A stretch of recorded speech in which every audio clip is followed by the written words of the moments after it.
Welcome to the Pencil Bob channel. I hope you enjoy my stories. The Legend of Sleepy Hollow by Washington Irving. Found among the papers of the late Diedrich Knickerbocker. A pleasing land of drowsy head it was, of dreams that wave before the half-shut eye, and of gay castles in the clouds that pass, forever flushing round a summer sky.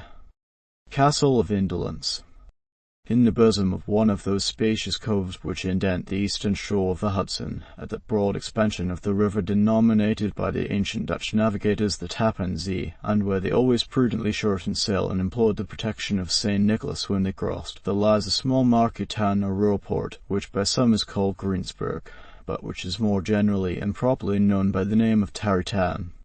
This name was given, we are told, in former days, by the good housewives of the adjacent country, from the inveterate propensity of their husbands to linger about the village tavern on market days. Be that as it may, I do not vouch for the fact, but merely advert to it for the sake of being precise and authentic. Not far from this village, perhaps about 2 miles, there is a little valley, or rather lap of land among high hills, which is one of the quietest places in the whole world. A small brook glides through it, with just murmur enough to lull one to repose, and the occasional whistle of a quail or tapping of a woodpecker is almost the only sound that ever breaks in upon the uniform tranquillity. I recollect that, when a stripling, my first exploit in squirrel shooting was in a grove of tall walnut trees that shades one side of the valley. I had wandered into it at noontime, when all nature is peculiarly quiet, and was startled by the roar of my own gun, as it broke the Sabbath stillness around and was prolonged and reverberated by the angry echoes. If ever I should wish for a retreat whither I might steal from the world and its distractions, and dream quietly away the remnant of a troubled life, I know of none more promising in this little valley. From the listless repose of the place, and the peculiar character of its inhabitants, who are descendants from the original Dutch settlers, the sequestered glen has long been known by the name of Sleepy Hollow, and its rustic lads are called the Sleepy Hollow boys throughout all the neighbouring country. A drowsy, dreamy influence seems to hang over the land, and to pervade the very atmosphere. Some say that the place was bewitched by a high German doctor during the early days of the settlement, others that an old Indian chief, a prophet or wizard of his tribe, held his powers there before the country was discovered by Master Hendrik Hudson. Certain it is, the place still continues under the sway of some witching power that holds a spell over the minds of the good people, causing them to walk in a continual reverie. They are given to all kinds of marvellous beliefs, are subject to trances and visions, and frequently see strange sights, and hear music and voices in the air. The whole neighbourhood abounds with local tales, haunted spots, and twilight superstitions. Stars shoot and meteors glare oftener across the valley than in any other part of the country, and the nightmare, with her whole ninefold, seems to make it the favourite scene of her gambols. The dominant spirit, however, that haunts this enchanted region, and seems to be commander-in-chief of all the powers of the air, is the apparition of a figure on horseback, without a head. It is said by some to be the ghost of a Hessian trooper, whose head had been carried away by a cannonball in some nameless battle during the Revolutionary War, and who is ever and anon seen by the country folk hurrying along in the gloom of night, as if on the wings of the wind. His haunts are not confined to the valley, but extend at times to the adjacent roads, and especially to the vicinity of a church at no great distance. Indeed, certain of the most authentic historians of those parts, who have been careful in collecting and collating the floating facts concerning the spectre, allege that the body of the trooper having been buried in the churchyard, the ghost rides forth to the scene of battle in nightly quest of his head, and that the rushing speed with which he sometimes passes along the hollow, like a midnight blast, is owing to his being belated, and in a hurry to get back to the churchyard before daybreak.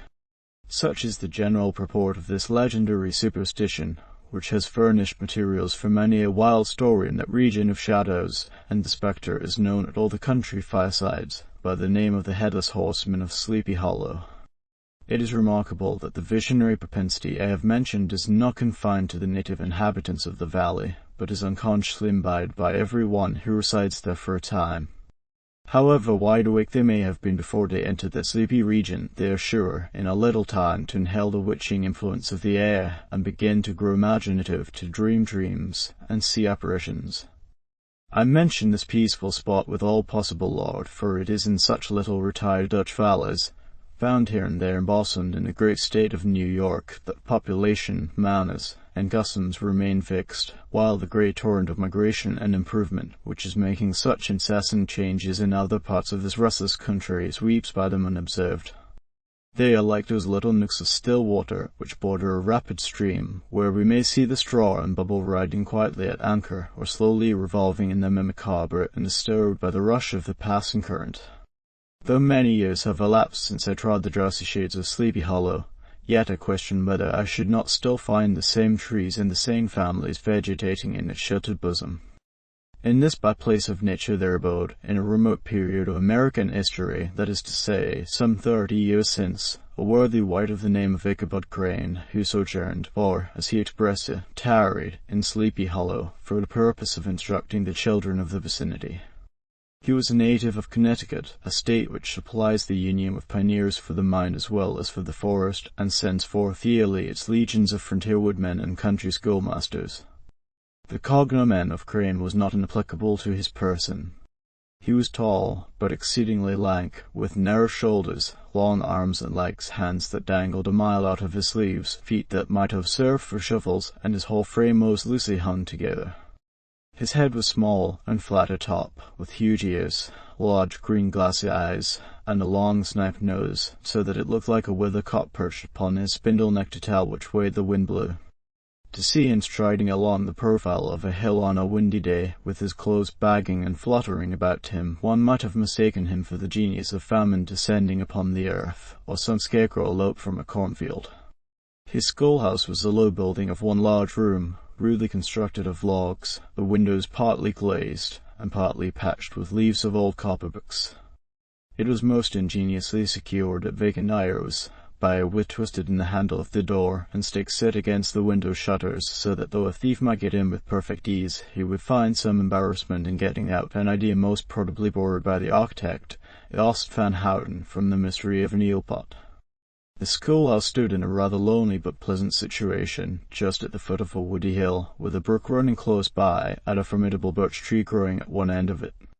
From hence the low murmur of his pupils' voices, conning over their lessons, might be heard in a drowsy summer's day, like the hum of a beehive, interrupted now and then by the authoritative voice of the master, in a tone of menace or command, or, peradventure, by the appalling sound of the birch, as he urged some tardy loiterer along the flowery path of knowledge. Truth to say, he was a conscientious man, and ever bore in mind the golden maxim, spare the rod and spoil the child. Ichabod Crane's scholars certainly were not spoiled. I would not have it imagined, however, that he was one of those cruel potentates of the school who joy in the smart of their subjects. On the contrary, he administered justice with discrimination rather than severity, taking the burden off the backs of the weak, and laying it on those of the strong.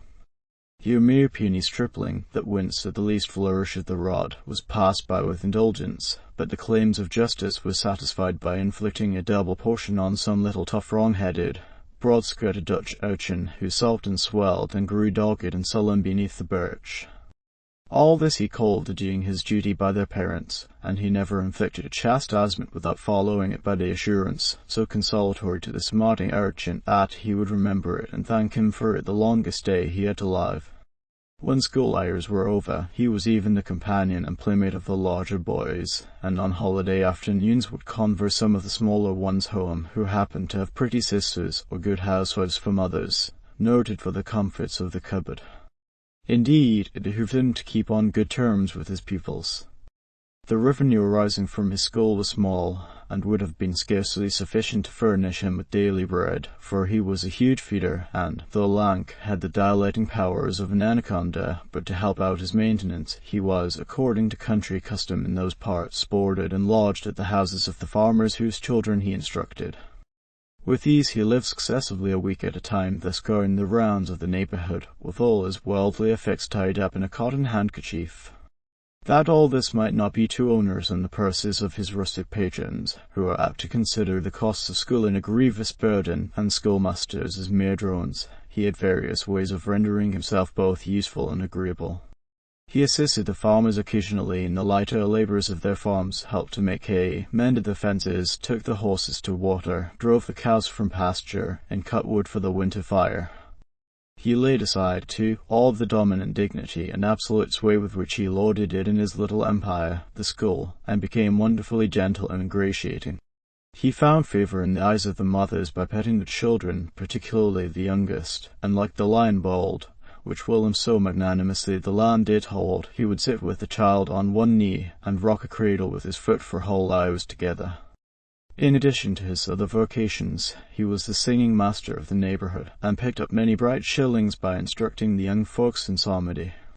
It was a matter of no little vanity to him on Sundays to take his station in front of the church gallery with a band of chosen singers, where, in his own mind, he completely carried away the palm from the parson.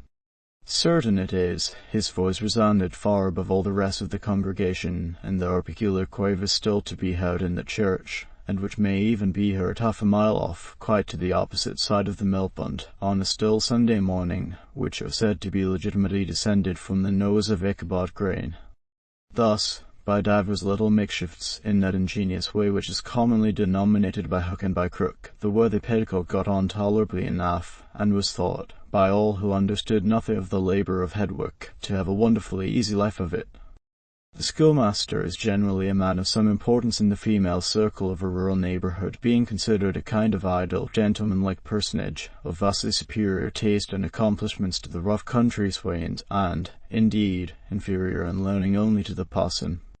His appearance, therefore, is apt to occasion some little stir at the tea-table of a farmhouse, and the addition of a supernumerary dish of cakes or sweetmeats, or, peradventure, the parade of a silver teapot. Our man of letters, therefore, was peculiarly happy in the smiles of all the country damsels. How he would figure among them in the churchyard, between services on Sundays, gathering grapes for them from the wild vines that overran the surrounding trees, reciting for their amusement all the epitaphs on the tombstones, or sauntering, with a whole bevy of them, along the banks of the adjacent millpond, while the more bashful country bumpkins hung sheepishly back, envying his superior elegance and address. From his half-itinerant life, also, he was a kind of travelling gazette, carrying the whole budget of local gossip from house to house, so that his appearance was always greeted with satisfaction. He was, moreover, esteemed by the women as a man of great erudition, for he had read several books quite through, and was a perfect master of Cotton Mather's History of New England Witchcraft, in which, by the way, he most firmly and potently believed. He was, in fact, an odd mixture of small shrewdness and simple credulity. His appetite for the marvellous, and his powers of digesting it, were equally extraordinary, and both had been increased by his residence in this spellbound region. No tale was too gross or monstrous for his capacious swallow. It was often his delight, after his school was dismissed in the afternoon, to stretch himself in the rich bed of clover bordering the little brook that whimpered by his schoolhouse, and there con over old Mather's direful tales, until the gathering dusk of evening made the printed page a mere mist before his eyes. Then, as he wended his way by swamp and stream and awful woodland, to the farmhouse where he happened to be quartered, every sound of nature, at that witching hour, fluttered his excited imagination, the moan of the whippoorwill from the hillside, the boding cry of the tree-toad, that harbinger of storm, the dreary hooting of the screech-owl, or the sudden rustling in the thicket of birds frightened from their roost. The fireflies, too, which sparkled most vividly in the darkest places, now and then startled him, as one of uncommon brightness would stream across his path, and if, by chance, a huge blockhead of a beetle came winging his blundering flight against him, the poor varlet was ready to give up the ghost, with the idea that he was struck with a witch's token. His only resource on such occasions, either to drown thought or drive away evil spirits, was to sing psalm tunes, and the good people of Sleepy Hollow, as they sat by their doors of an evening, were often filled with awe at hearing his nasal melody, in link sweet as long drawn out, floating from the distant hill, or along the dusky road. Another of his sources of fearful pleasure was to pass long winter evenings with the old Dutch wives, as they sat spinning by the fire, with the road apples roasting and spluttering along the hearth, and listen to the marvellous tales of ghosts and goblins, and haunted fields, and haunted brooks, and haunted bridges, and haunted houses, and particularly of the Headless Horseman, or Galloping Hessian of the Hollow, as they sometimes called him. He would delight them equally by his anecdotes of witchcraft, and of the direful omens and portentous sights and sounds in the air, which prevailed in the earlier times of Connecticut, and would frighten them woefully with speculations upon comets and shooting stars, and with the alarming fact that the world did absolutely turn round, and that they were half the time topsy-turvy. But if there was a pleasure in all this, while snugly cuddling in the chimney corner of a chamber that was all of a ruddy glow from the crackling wood fire, and where, of course, no spectre dared to show his face, it was dearly purchased by the terrors of his subsequent walk homewards. What fearful shapes and shadows beset his path, amidst the dim and ghastly glare of a snowy night! With what wistful look did he eye every trembling ray of light streaming across the waste fields from some distant window! How often was he appalled by some shrub covered with snow, which, like a sheeted spectre, beset his very path! How often did he shrink with curdling awe at the sound of his own steps in the frosty crust beneath his feet, and dread to look over his shoulder, lest he should behold some uncouth being tramping close behind him! And how often was he thrown into complete dismay by some rushing blast, howling among the trees, in the idea that it was the galloping Hessian on one of his nightly sky rings! All these, however, were mere terrors of the night, phantoms of the mind that walk in darkness, and though he had seen many spectres in his time, and been more than once beset by Satan in divers shapes, in his lonely perambulations, yet daylight put an end to all these evils, and he would have passed a pleasant life of it, in despite of the devil and all his works, if his path had not been crossed by a being that causes more perplexity to mortal man than ghosts, goblins, and the whole race of witches put together, and that was a woman. Among the musical disciples who assembled, one evening in each week, to receive his instructions in psalmody was Katrina Van Tassel, the daughter and only child of a substantial Dutch farmer.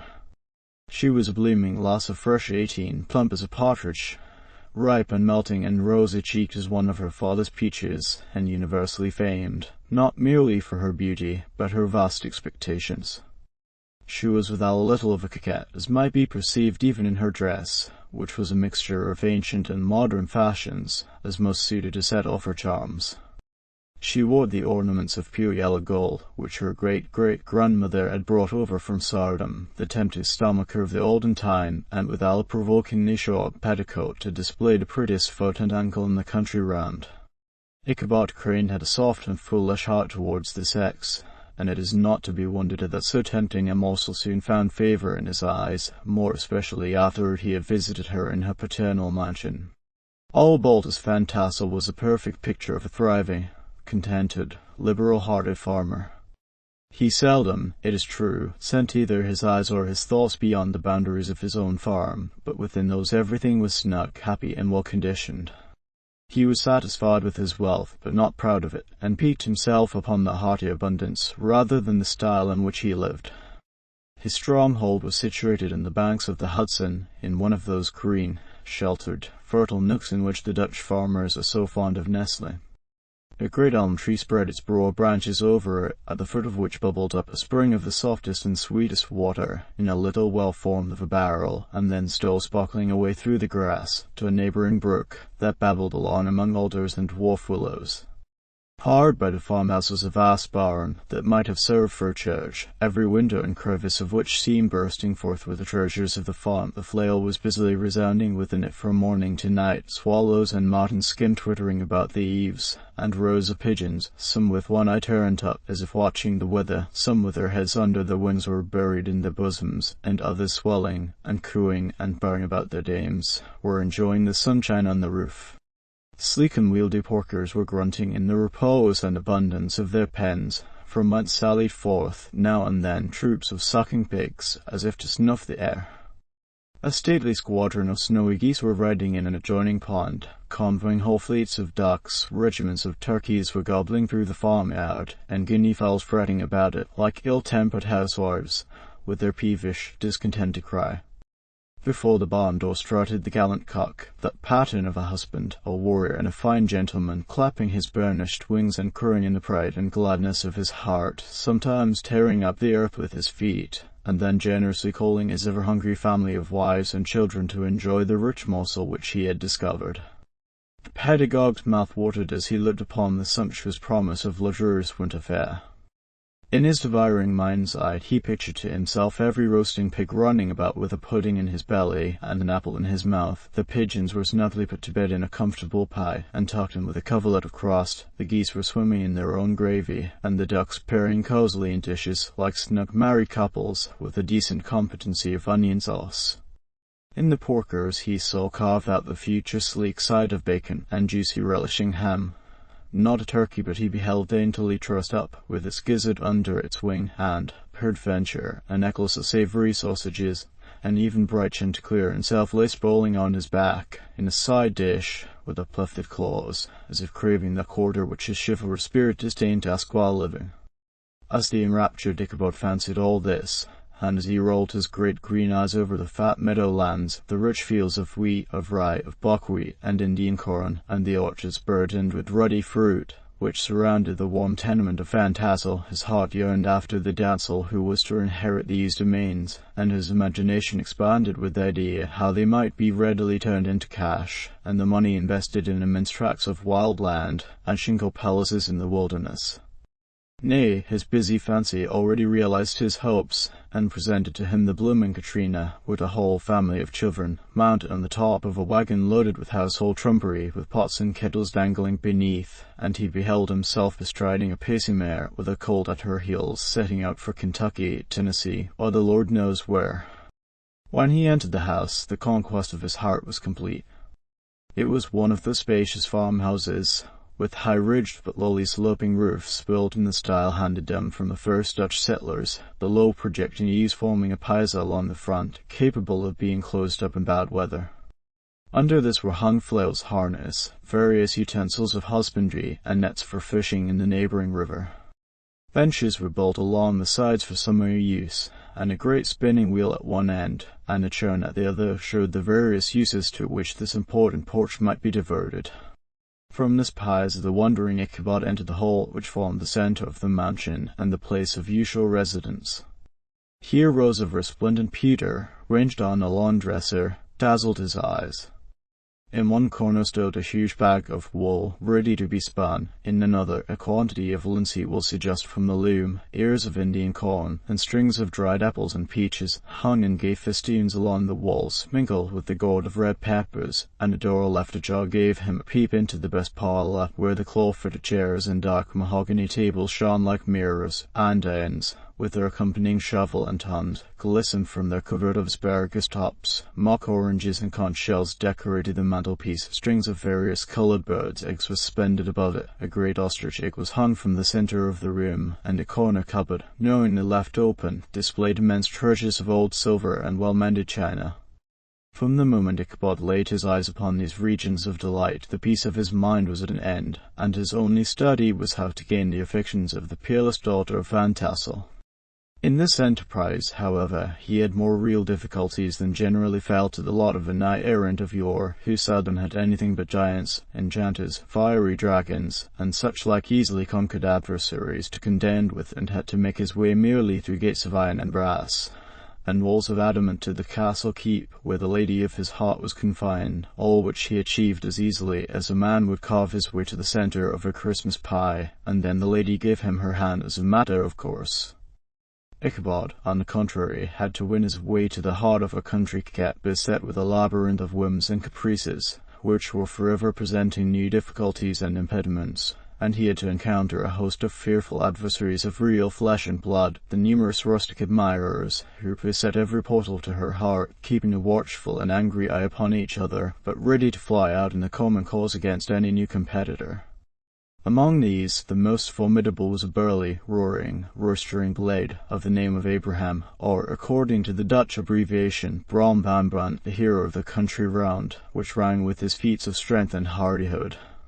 He was broad-shouldered and double-jointed, with short curly black hair, and a bluff but not unpleasant countenance, having a mingled air of fun and arrogance. From his Herculean frame and great powers of limb he had received the nickname of Brom Bones, by which he was universally known. He was famed for great knowledge and skill in horsemanship, being as dexterous on horseback as a Tartar. He was foremost at all races and cockfights, and, with the ascendancy which bodily strength always acquires in rustic life, was the umpire in all disputes, setting his hat on one side, and giving his decisions with an air and tone that admitted of no gainsay or appeal. He was always ready for either fight or frolic, but had more mischief than ill-will in his composition, and with all his overbearing roughness, there was a strong dash of waggish good humour at bottom. He had 3 or 4 boon companions, who regarded him as their model, and at the head of whom he scoured the country, attending every scene of feud or merriment for miles round. In cold weather he was distinguished by a fur cap, surmounted with a flaunting fox's tail, and when the folks at a country gathering descried this well-known crest at a distance, whisking about among a squad of hard riders, they always stood by for squall. Sometimes his crew would be heard dashing along past the farmhouses at midnight, with whoop and hallo, like a troop of dawn Cossacks, and the old dames, startled out of their sleep, would listen for a moment till the hurry-scurry had clattered by, and then exclaim, "Aye, there goes Brom Bones and his gang." The neighbours looked upon him with a mixture of awe, admiration, and goodwill, and, when any madcap prank or rustic brawl occurred in the vicinity, always shook their heads, and warranted Brom Bones was at the bottom of it.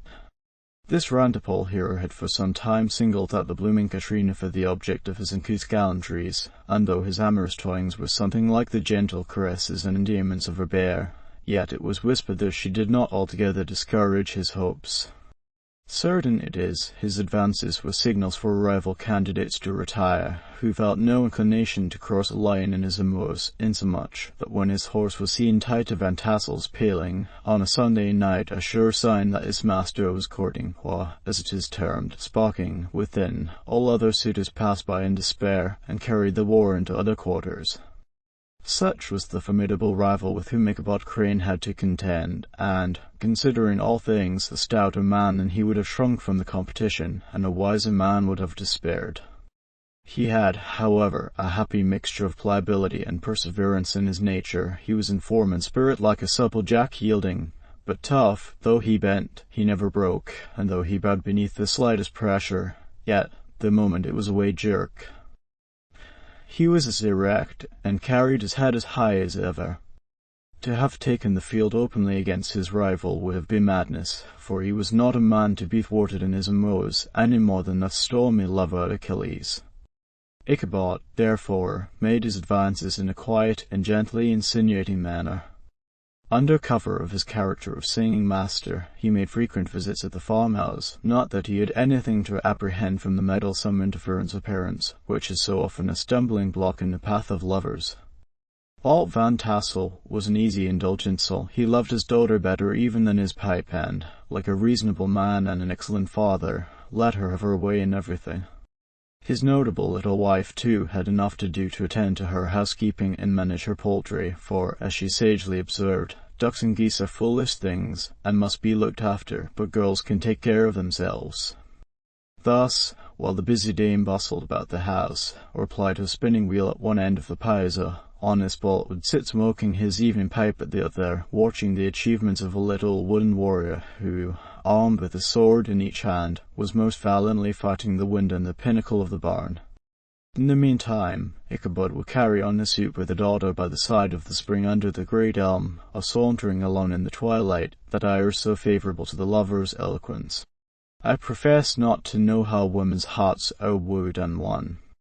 To me they have always been matters of riddle and admiration. Some seem to have but one vulnerable point, or door of access, while others have 1,000 avenues, and may be captured in 1,000 different ways. It is a great triumph of skill to gain the former, but a still greater proof of generalship to maintain possession of the latter, for man must battle for his fortress at every door and window. He who wins 1,000 common hearts is therefore entitled to some renown, but he who keeps undisputed sway over the heart of a coquette is indeed a hero. Certain it is, this was not the case with the redoubtable Brom Bones, and from the moment Ichabod Crane made his advances, the interests of the former evidently declined. His horse was no longer seen tied to the palings on Sunday nights, and a deadly feud gradually arose between him and the preceptor of Sleepy Hollow. Brom, who had a degree of rough chivalry in his nature, would fain have carried matters to open warfare and have settled their pretensions to the lady according to the mode of those most concise and simple reasoners, the knights errant of yore, by a single combat. But Ichabod was too conscious of the superior might of his adversary to enter the lists against him. He had overheard a boast of Bones that he would double the schoolmaster up and lay him on the shelf of his own schoolhouse, and he was too wary to give him an opportunity. There was something extremely provoking in this obstinately pacific system. It left Brom no alternative but to draw upon the funds of rustic waggery in his disposition, and to play off-board practical jokes upon his rival. Ichabod became the object of whimsical persecution to Bones and his gang of rough riders. They harried his hitherto peaceful domains, smoked out his singing school by stopping up the chimney, broke into the schoolhouse at night, in spite of its formidable fastenings of withe and window stakes, and turned everything topsy-turvy, so that the poor schoolmaster began to think all the witches in the country held their meetings there. But what was still more annoying, Brom took all opportunities of turning him into ridicule in presence of his mistress, and had a scoundrel dog whom he taught to whine in the most ludicrous manner, and introduced as a rival of Ichabod's to instruct her in psalmody. In this way matters went on for some time, without producing any material effect in the relative situations of the contending powers. On a fine autumnal afternoon, Ichabod, in pensive mood, sat enthroned on the lofty stool from whence he usually watched all the concerns of his little literary realm. In his hand he swayed a ferule, that sceptre of despotic power. The birch of justice reposed on 3 nails behind the throne, a constant terror to evildoers, while on the disk before him might be seen sundry contraband articles and prohibited weapons, detected upon the persons of idle urchins, such as half-munched apples, popguns, whirligigs, fly-cages, and whole legions of rampant little paper gamecocks. Apparently there had been some appalling act of justice recently inflicted, for his scholars were all busily intent upon their books, or slyly whispering behind them with one eye kept upon the master, and a kind of buzzing stillness reigned throughout the schoolroom. It was suddenly interrupted by the appearance of a negro in tow-cloth jacket and trousers, a round-crowned fragment of a hat, like the cap of Mercury, and mounted on the back of a ragged, wild, half-broken colt, which he managed with a rope by way of halter. He came clattering up to the school door with an invitation to Ichabod to attend a merrymaking or quilting frolic, to be held that evening at Mynheer Van Tassel's, and having delivered his message with that air of importance, an effort at fine language which a negro is apt to display on petty embassies of the kind, he dashed over the brook, and was seen scampering away up the hollow, full of the importance and hurry of his mission. All was now bustle and hubbub in the late quiet schoolroom. The scholars were hurried through their lessons without stopping at trifles. Those who were nimble skipped over half with impunity, and those who were tardy had a smart application now and then in the rear to quicken their speed or help them over a tall word. Books were flung aside without being put away on the shelves, inkstands were overturned, benches thrown down, and the whole school was turned loose an hour before the usual time, bursting forth like a legion of young imps, yelping and racketing about the green in joy at their early emancipation. The gallant Ichabod now spent at least an extra half-hour at his toilet, brushing and furbishing up his best, and indeed only a suit of rusty black, and arranging his locks by a bit of broken looking-glass that hung up in the schoolhouse, that he might make his appearance before his mistress in the true style of a cavalier. He borrowed a horse from the farmer with whom he was domiciliated, a cholerical Dutchman of the name of Hans van Ripper, and, thus gallantly mounted, issued forth like a knight-errant in quest of adventures. But it is meet I should, in the true spirit of a romantic story, give some account of the looks and equipments of my hero and his steed. The animal he bestrode was a broken-down plough horse that had outlived almost everything but its viciousness. He was gaunt and shagged, with a ewe neck, and a head like a hammer. His rusty mane and tail were tangled and knotted with burrs. One eye had lost its pupil, and was glaring and spectral, but the other had the gleam of a genuine devil in it. Still he must have had fire and metal in his day, if we may judge from the name he bore of gunpowder. He had, in fact, been a favourite steed of his master's, the choleric Van Ripper, who was a furious rider, and had infused, very probably, some of his own spirit into the animal, for, old and broken down as he looked, there was more of the lurking devil in him than in any young filly in the country. Ichabod was a suitable figure for such a steed. He rode with short stirrups, which brought his knees nearly up to the pommel of the saddle. His sharp elbows stuck out like grasshoppers. He carried his whip perpendicularly in his hand, like a scepter, and as his horse jogged on, the motion of his arms was not unlike the flapping of a pair of wings. A small wool hat rested on the top of his nose, for so his scanty strip of forehead might be called, and the skirts of his black coat fluttered out almost to the horse's tail. Such was the appearance of Ichabod and his steed as they shambled out of the gate of Hans Van Ripper, and it was altogether such an apparition as is seldom to be met with in broad daylight. It was, as I have said, a fine autumnal day. The sky was clear and serene, and nature wore that rich and golden livery which we always associate with the idea of abundance. The forest had put on their sober brown and yellow, while some trees of the tenderer kind had been knit by the frost into brilliant dyes of orange, purple, and scarlet. Streaming files of wild ducks began to make their appearance high in the air. The bark of the squirrel might be heard from the groves of beech and hickory nuts, and the pensive whistle of the quail at intervals from the neighbouring stubble field. The small birds were taking their farewell banquets. In the fullness of their revelry they fluttered, chirping and frolicking from bush to bush, and tree to tree, capricious from the very profusion and variety around them.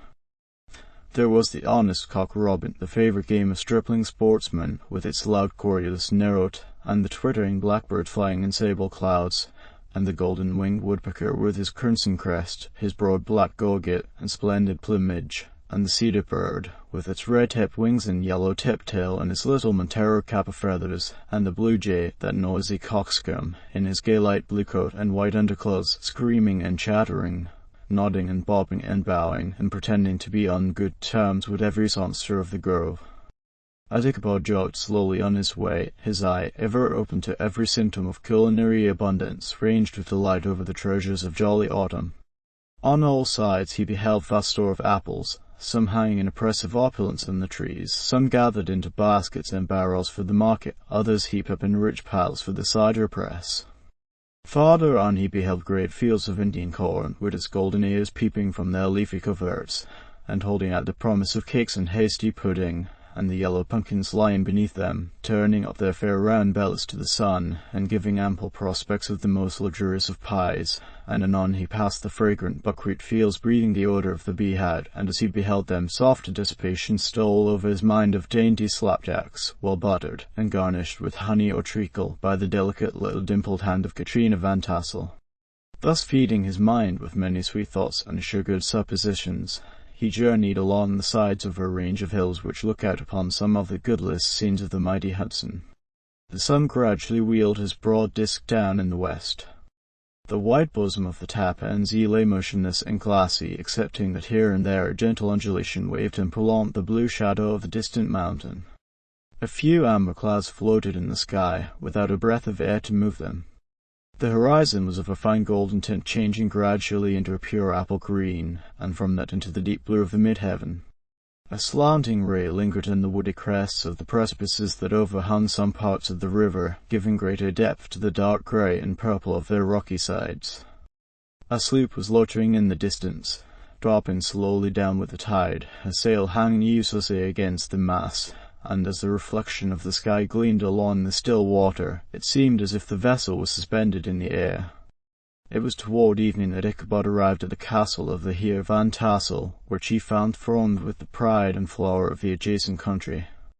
Old farmers, a spare leaden-faced race, in homespun coats and breeches, blue stockings, huge shoes, and magnificent pewter buckles. Their brisk, withered little dames, in close-crimped caps, long-waisted short gowns, homespun petticoats, with scissors and pincushions, and gay calico pockets hanging on the outside. Buxom lasses, almost as antiquated as their mothers, excepting where a straw hat, a fine ribbon, or perhaps a white frock, gave symptoms of city innovation. The sons, in short, square-skirted coats, with rows of stupendous brass buttons, and their hair generally queued in the fashion of the times, especially if they could procure an eel skin for the purpose, it being esteemed throughout the country as a potent nourisher and strengthener of the air. Brom Bones, however, was the hero of the scene, having come to the gathering on his favourite sea daredevil, a creature, like himself, full of mettle and mischief, and which no one but himself could manage. He was, in fact, noted for preferring vicious animals, given to all kinds of tricks which kept the rider in constant risk of his neck, for he held a tractable, well-broken horses unworthy of a lad of spirit. Fain would I pause to dwell upon the world of charms that burst upon the enraptured gaze of my hero as he entered the state parlour of Van Tassel's mansion. Not those of the bevy of buxom lasses, with their luxurious display of red and white, but the ample charms of a genuine Dutch country tea-table in the sumptuous time of autumn. Such heaped-up platters of cakes of various and almost indescribable kinds, known only to experienced Dutch housewives. There was the dowdy donut, the tender ollie coke, and the crisp and crumbling cruller, sweet cakes and shortcakes, ginger cakes and honey cakes, and the whole family of cakes. And then there were apple pies, and peach pies, and pumpkin pies, besides slices of ham and smoked beef, and moreover delectable dishes of preserved plums, and peaches, and pears, and quinces, not to mention broiled shad and roasted chickens, together with bowls of milk and cream, all mingled higgledy-piggledy, pretty much as I have enumerated them, with the motherly teapot sending up his clouds of vapour from the midst. Heaven bless the mark! I want breath and time to discuss this banquet as it deserves, and am too eager to get on with my story. Happily, Ichabod Crane was not in so great a hurry as his historian, but did ample justice to every dainty. He was a kind and thankful creature, whose heart dilated in proportion as his skin was filled with good cheer, and whose spirits rose with eating, as some men's dew with drink. He could not help, too, rolling his large eyes round him as he ate, and chuckling with the possibility that he might one day be lord of all this scene of almost unimaginable luxury and splendour. Then he thought how soon he'd turn his back upon the old school hours, snap his fingers in the face of Hans Van Ripper and every other niggardly patron, and kick any itinerant pedagogue out of doors that should dare to call him comrade. Old Baldus Van Tassel moved about among his guests with a face dilated with content and good humour, round and jolly as the harvest moon. His hospitable attentions were brief but expressive, being confined to a shake of the hand, a slap on the shoulder, a loud laugh, and a pressing invitation to fall to and help themselves. And now the sound of the music from the common room or hall summoned to the dance. The musician was an old grey-headed negro, who had been the itinerant orchestra of the neighbourhood for more than half a century. His instrument was as old and battered as himself. The greater part of the time he scraped on 2 or 3 strings, accompanying every movement of the bow with a motion of the head, bowing almost to the ground, and stamping with his foot whenever a fresh couple were to start. Ichabod prided himself upon his dancing as much as upon his vocal powers. Not a limb, not a fibre about him was idle, and to have seen his loosely hung frame in full motion, and clattering about the room, you would have thought Saint Vitus himself, that blessed patron of the dance, was figuring before you in person. He was the admiration of all the negroes, who, having gathered, of all ages and sizes, from the farm and the neighbourhood, stood forming a pyramid of shining black faces at every door and window, gazing with delight at the scene, rolling their wide eyeballs, and showing grinning rows of ivory from ear to ear. How could the flogger of urchins be otherwise than animated and joyous? The lady of his heart was his partner in the dance, and smiling graciously in reply to all his amorous oglings, while Brom Bones, sorely smitten with love and jealousy, sat brooding by himself in one corner. When the dance was at an end, Ichabod was attracted to a knot of the sager folks, who, with old Van Tassel, sat smoking at one end of the piazza, gossiping over former times, and drawing out long stories about the war. This neighbourhood, at the time of which I am speaking, was one of those highly favoured places which abound with chronicle and great men. The British and American line had run near it during the war. It had, therefore, been the scene of marauding and infested with refugees, cowboys, and all kinds of border chivalry. Just sufficient time had elapsed to enable each storyteller to dress up his tale with a little becoming fiction and, in the indistinctness of his recollection, to make himself the hero of every exploit. There was the story of Daffy Matling, a large blue-bearded Dutchman, who had nearly taken a British frigate with an old iron 9-pounder from a mud breastwork, only that his gun burst at the 6th discharge. And there was an old gentleman who shall be nameless, being too rich a here to be lightly mentioned, who, in the Battle of White Plains, being an excellent master of defence, parried a musket ball with a small sword, insomuch that he absolutely felt it was round the blade, and glanced off at the hilt, in proof of which he was ready at any time to show the sword. with the hilt a little bent. There were several more that had been equally great in the field, not one of whom but was persuaded that he had a considerable hand in bringing the war to a happy termination. But all these were nothing to the tales of ghosts and apparitions that succeeded. The neighborhood is rich in legendary treasures of the kind. Local tales and superstitions thrive best in these sheltered, long-settled retreats, but are trampled underfoot by the shifting throng that forms the population of most of our country places. Besides, there is no encouragement for ghosts in most of our villages, for they have scarcely had time to finish their first nap and turn themselves in their graves before their surviving friends have travelled away from the neighbourhood, so that when they turn out at night to walk their rounds, they have no acquaintance left to call upon. This is perhaps the reason why we so seldom hear of ghosts except in our long-established Dutch communities. The immediate cause, however, of the prevalence of supernatural stories in these parts was doubtless owing to the vicinity of Sleepy Hollow.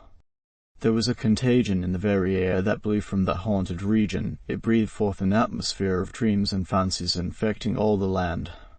Several of the Sleepy Hollow people were present at Van Tassel's and, as usual, were doling out their wild and wonderful legends. Many dismal tales were told about funeral trains, and mourning cries and wailings heard and seen about the great tree where the unfortunate Major and Dre was taken and which stood in the neighbourhood. Some mention was made also of a woman in white that haunted the dark glen at Raven Rock, and was often heard to shriek on winter nights before storm, having perished there in the snow. The chief part of the stories, however, turned upon the favourite spectre of Sleepy Hollow, the Headless Horseman, who had been heard several times of late patrolling the country and, it was said, tethered his horse nightly among the graves in the churchyard. The sequestered situation of this church seems always to have made it a favourite haunt of troubled spirits. It stands on a knoll surrounded by locust trees and lofty elms, from among which its decent, whitewashed walls shine modestly forth, like Christian purity beaming through the shades of retirement. A gentle slope descends from it to a silver sheet of water, bordered by high trees, between which peeps may be caught at the blue hills of the Hudson. To look upon its grass-grown yard, where the sunbeams seem to sleep so quietly, one would think that there at least the dead might rest in peace. On one side of the church extends a wide woody dell, along which raves a large brook among broken rocks and trunks of fallen trees. Over a deep black part of the stream, not far from the church, was formerly thrown a wooden bridge. The road that led to it, and the bridge itself, were thickly shaded by overhanging trees, which cast a gloom about it, even in the daytime, but occasioned a fearful darkness at night. Such was one of the favourite haunts of the Headless Horseman, and the place where he was most frequently encountered. The tale was told of old Brouwer, a most heretical disbeliever in ghosts, how he met the horseman returning from his foray into Sleepy Hollow, and was obliged to get up behind him, how they galloped over bush and brake, over hill and swamp, until they reached the bridge, when the horseman suddenly turned into a skeleton, threw old Brouwer into the brook, and sprang away over the tree-tops with a clap of thunder. This story was immediately matched by a thrice marvellous adventure of Brom Bones, who made light of the galloping Hessian as an errant jockey. He affirmed that on returning one night from the neighbouring village of Sing Sing, he had been overtaken by this midnight trooper, that he had offered to race with him for a bowl of punch, and should have won it too, for Daredevil beat the goblin horse all hollow, but just as they came to the church bridge, the Hessian bolted, and vanished in a flash of fire. All these tales, told in a drowsy and a tone with which men talk in the dark, the countenances of the listeners only now and then receiving a casual gleam from the glare of a pipe, sank deep in the mind of Ichabod. He repaid them in kind with large extracts from his invaluable author, Cotton Mather, and added many marvellous events that had taken place in his native state of Connecticut, and fearful sights which he had seen in his nightly walks about Sleepy Hollow. The revel now gradually broke up. The old farmers gathered together their families in their wagons, and were heard for some time rattling along the hollow roads, and over the distant hills. Some of the damsels mounted on pillions behind their favourite swains, and their light-hearted laughter, mingling with the clatter of hoofs, echoed along the silent woodlands, sounding fainter and fainter, until they gradually died away, and the late scene of noise and frolic was all silent and deserted. Ichabod only lingered behind, according to the custom of country lovers, to have a tete-a-tete with the heiress, fully convinced that he was now on the high road to success. What passed at this interview I will not pretend to say, for in fact I do not know. Something, however, I fear me, must have gone wrong, for he certainly sallied forth, after no very great interval, with an air quite desolate and chapfallen. "Oh, these women, these women! Could that girl have been playing off any of her coquettish tricks? Was her encouragement of the poor pedagogue all a mere sham to secure her conquest of his rival? Heaven only knows, not I." Let it suffice to say, Ichabod stole forth with the air of one who had been sacking a hen roost, rather than a fair lady's heart. Without looking to the right or left to notice the scene of rural wealth, on which he had so often gloated, he went straight to the stable, and with several hearty cuffs and kicks roused his steed most uncourteously from the comfortable quarters in which he was soundly sleeping, dreaming of mountains of corn and oats, and whole valleys of timothy and clover. It was the very witching time of night that Ichabod, heavy-hearted and crestfallen, pursued his travels homewards, along the sides of the lofty hills which rise above Tarry Town, and which he had traversed so cheerily in the afternoon. The air was as dismal as himself. Far below him the Tappan Zee spread its dusky and indistinct waste of waters, with here and there the tall mast of a sloop, riding quietly at anchor under the land. In the dead hush of midnight he could even hear the barking of the watch-dog from the opposite shore of the Hudson, but it was so vague and faint as only to give an idea of his distance from this faithful companion of man. Now and then, too, the long-drawn crowing of a cock, accidentally awakened, would sound far, far off from some far miles away among the hills, but it was like a dreaming sound in his ear. No signs of life occurred near him, but occasionally the melancholy chirp of a cricket, or perhaps the guttural twine of a bullfrog from a neighbouring marsh, as if sleeping uncomfortably and turning suddenly in his bed. All the stories of ghosts and goblins that he had heard in the afternoon now came crowding upon his recollection. The night grew darker and darker, the stars seemed to sink deeper in the sky, and driving clouds occasionally hid them from his sight. He had never felt so lonely and dismal. He was, moreover, approaching the very place where many of the scenes of the ghost stories had been laid. In the centre of the road stood an enormous julep tree, which towered like a giant above all the other trees of the neighbourhood, and formed a kind of landmark.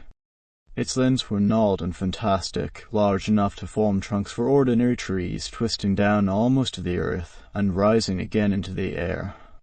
It was connected with the tragical story of the unfortunate Andre, who had been taken prisoner hard by, and was universally known by the name of Major Andre's tree.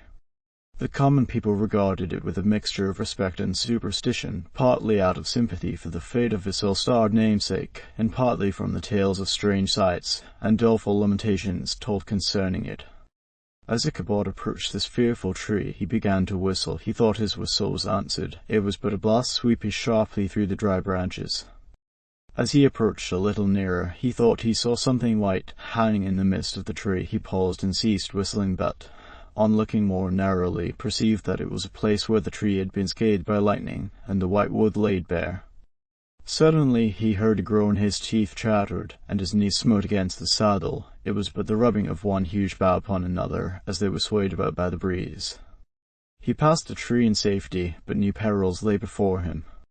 About 200 yards from the tree, a small brook crossed the road, and ran into a marshy and thickly wooded glen, known by the name of Wily Swamp. A few rough logs, laid side by side, served for a bridge over this stream. On that side of the road where the brook entered the wood, a group of oaks and chestnuts, matted thick with wild grapevines, threw a cavernous gloom over it. To pass this bridge was the severest trial. It was at this identical spot that the unfortunate Andre was captured, and under the covert of those chestnuts and vines were the sturdy yeomen concealed who surprised him. This has ever since been considered a haunted stream, and fearful are the feelings of the schoolboy who has to pass it alone after dark. As he approached the stream, his heart began to thump. He summoned up, however, all his resolution, gave his horse half a score of kicks in the ribs, and attempted to dash briskly across the bridge, but instead of starting forward, the perverse old animal made a lateral movement, and ran broadside against the fence. Ichabod, whose fears increased with the delay, jerked the reins on the other side, and kicked lustily with the contrary foot. It was all in vain. His steed started, it is true, but it was only to plunge to the opposite side of the road into a thicket of brambles and alder bushes. The schoolmaster now bestowed both whip and heel upon the starveling ribs of old Gunpowder, who dashed forward, snuffling and snorting, but came to a stand just by the bridge, with a suddenness that had nearly sent his rider sprawling over his head. Just at this moment a plash tramp by the side of the bridge caught the sensitive ear of Ichabod. In the dark shadow of the grove, on the margin of the brook, he beheld something huge, misshapen and towering. It stirred not, but seemed gathered up in the gloom, like some gigantic monster ready to spring upon the traveller. The hair of the affrighted pedagogue rose upon his head with terror. What was to be done? To turn and fly was now too late, and besides, what chance was there of escaping ghost or goblin, if such it was, which could ride upon the wings of the wind? Summoning up, therefore, a show of courage, he demanded in stammering accents, "Who are you?" He received no reply. He repeated his demand in a still more agitated voice. Still there was no answer. Once more he cudgelled the sides of the inflexible gunpowder, and, shutting his eyes, broke forth with voluntary fervour into a psalm tune.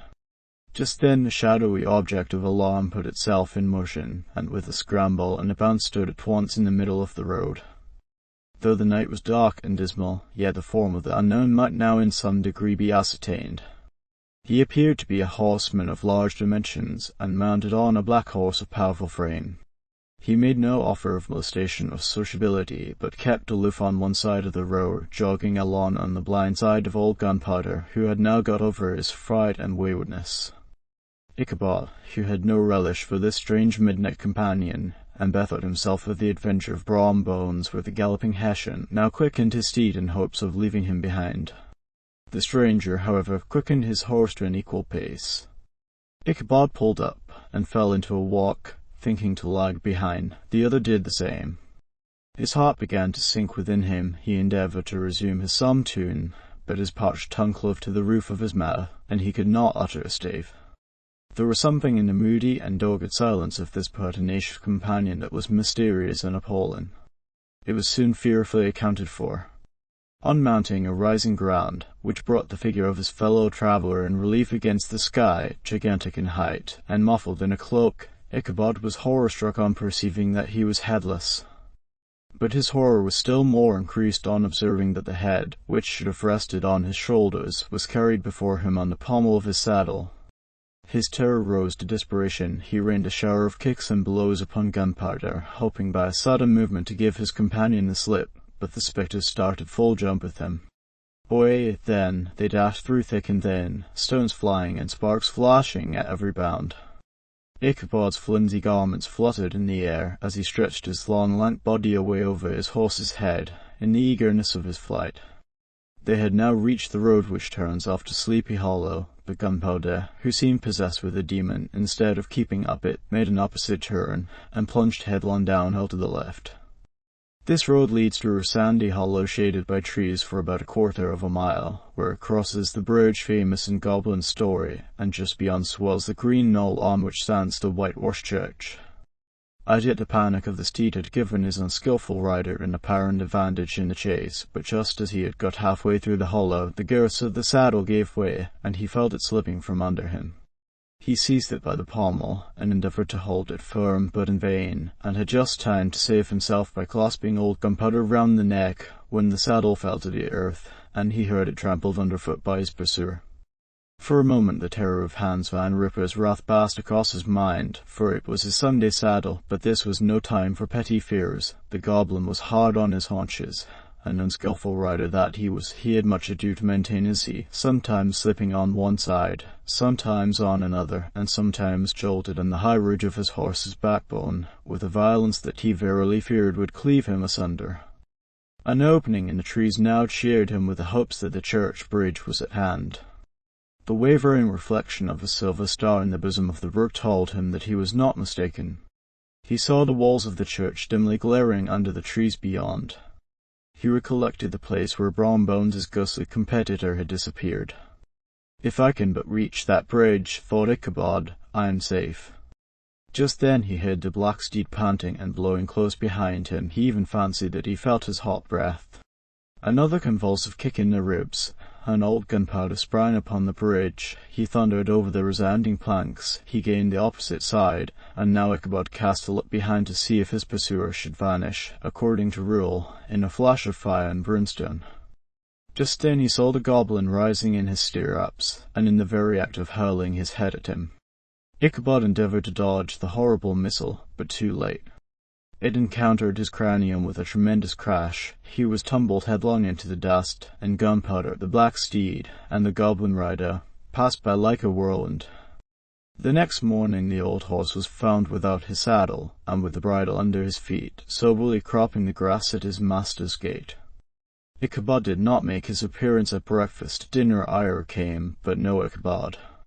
The boys assembled at the schoolhouse, and strolled idly about the banks of the brook, but no schoolmaster. Hans Van Ripper now began to feel some uneasiness about the fate of poor Ichabod and his saddle. An inquiry was set on foot, and after diligent investigation they came upon his traces.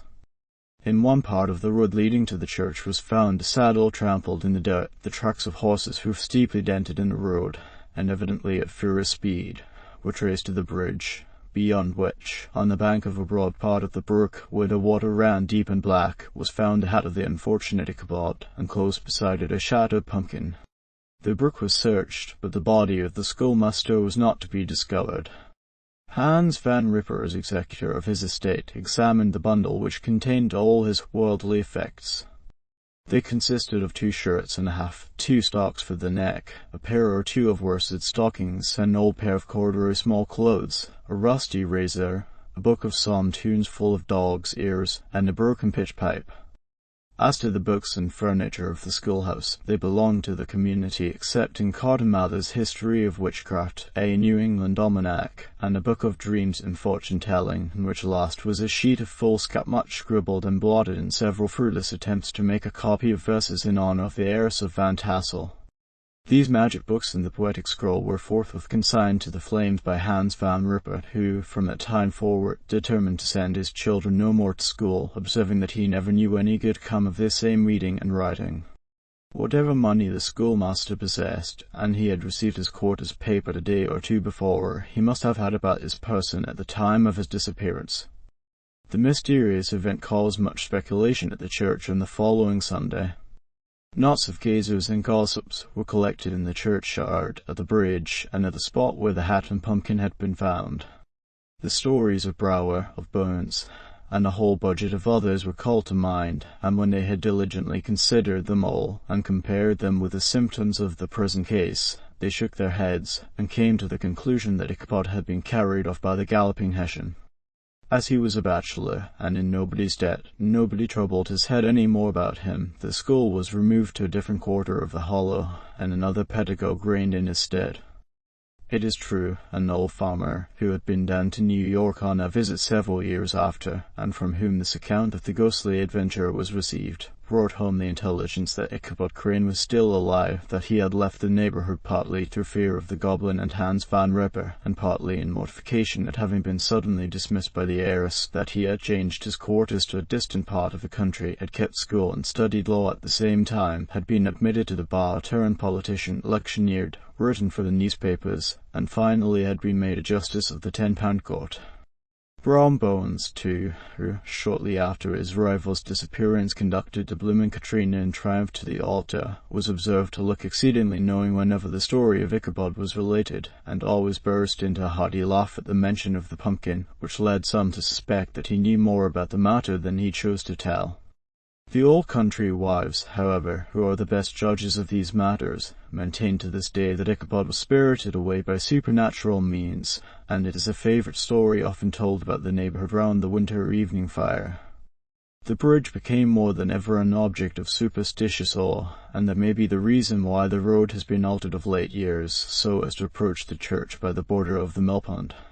The schoolhouse, being deserted, soon fell to decay, and was reported to be haunted by the ghost of the unfortunate pedagogue, and the ploughboy, loitering homeward of a still summer evening, has often fancied his voice at a distance, chanting a melancholy psalm tune among the tranquil solitudes of Sleepy Hollow. Postscript. Found in the handwriting of Mr. Knickerbocker. The preceding tale is given almost in the precise words in which I had it related at a corporation meeting at the ancient city of Manhattoes, at which were present many of its sagest and most illustrious burghers. The narrator was a pleasant, shabby, gentlemanly old fellow in pepper and salt clothes, with a sadly humorous face, and one whom I strongly suspected of being poor he made such efforts to be entertaining. When his story was concluded, there was much laughter and approbation, particularly from 2 or 3 deputy aldermen who had been asleep the greater part of the time. There was, however, one tall, dry-looking old gentleman, with beetling eyebrows, who maintained a grave and rather severe face throughout, now and then folding his arms, inclining his head, and looking down upon the floor, as if turning a doubt over in his mind. He was one of your wary men, who never laugh but upon good grounds when they have reason, and law on this side. When the mirth of the rest of the company had subsided, and silence was restored, he leaned one arm on the elbow of his chair, and sticking the other akimbo, demanded, with a slight, but exceedingly sage motion of the head and contraction of the brow, what was the moral of the story, and what it went to prove. The storyteller, who was just putting a glass of wine to his lips, as a refreshment after his toils, paused for a moment, looked at his inquirer with an air of infinite deference, and, lowering the glass slowly to the table, observed that the story was intended most logically to prove that there is no situation in life but has its advantages and pleasures, provided we will but take a joke as we find it. That, therefore, he that runs races with goblin troopers is likely to have rough riding of it. Ergo, for a country schoolmaster to be refused the hand of a Dutch heiress is a certain step to high preferment in the state. The cautious old gentleman knit his brows tenfold closer after this explanation, being sorely puzzled by the ratiocination of the syllogism, while, methought, the one in pepper and salt eyed him with something of a triumphant leer. At length he observed that all this was very well, but still he thought the story a little on the extravagant. There were 1 or 2 points on which he had his doubts. "Faith, sir," replied the storyteller, "as to that matter, I don't believe one half of it myself." I would like to thank you for watching the video to the end. To encourage us to make more videos, please like, subscribe, comment, as well as share.